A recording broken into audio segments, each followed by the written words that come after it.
quarterback headlining 3 potential surprise cuts for the Packers ahead of the 2024 season. As the Green Bay Packers continue to refine their roster, the team's focus on building for the future has led them to make tough decisions, particularly when it comes to balancing veteran presence with the development of younger talent. This strategic approach is crucial as General Manager Brian Gutekunst prepares to trim the roster from 90 to 53 players by next Tuesday.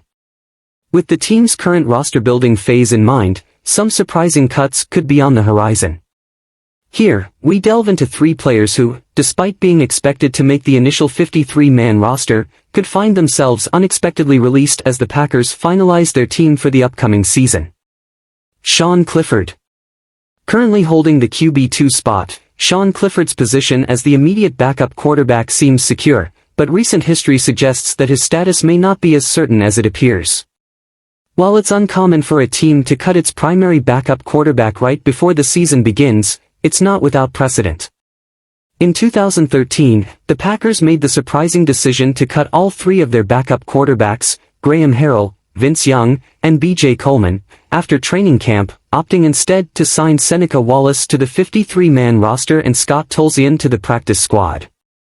Clifford, who has struggled during training camp and the preseason, might face a similar fate. Despite his current role, his performance hasn't lived up to expectations, especially considering the skepticism surrounding him during the pre-draft process.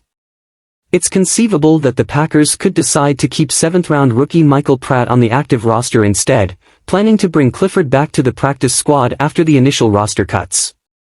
This scenario would align more closely with Clifford's performance thus far and the Packers' need for a more reliable backup option. Eric Wilson has been a key contributor on special teams since joining the Packers during the 2022 season. His role has been significant enough that he was even the 3rd off-ball linebacker on the field during the Packers' base defense in training camp this year. Given his experience and contributions, Wilson is widely expected to secure a spot on the final roster. However, the emergence of Christian Welch during the preseason, particularly in his standout performance against the Denver Broncos, complicates Wilson's situation. Both players offer similar value to the team as core special teamers and depth linebackers. The key difference is that Welch, being 3 years younger, has a higher ceiling at this point in his career. While the Packers could choose to keep both players, it seems unlikely given the overlap in their roles. If it comes down to a close competition, Welch's youth and potential could give him the edge, making Wilson a surprise cut despite his previous contributions. A.J. Dillon.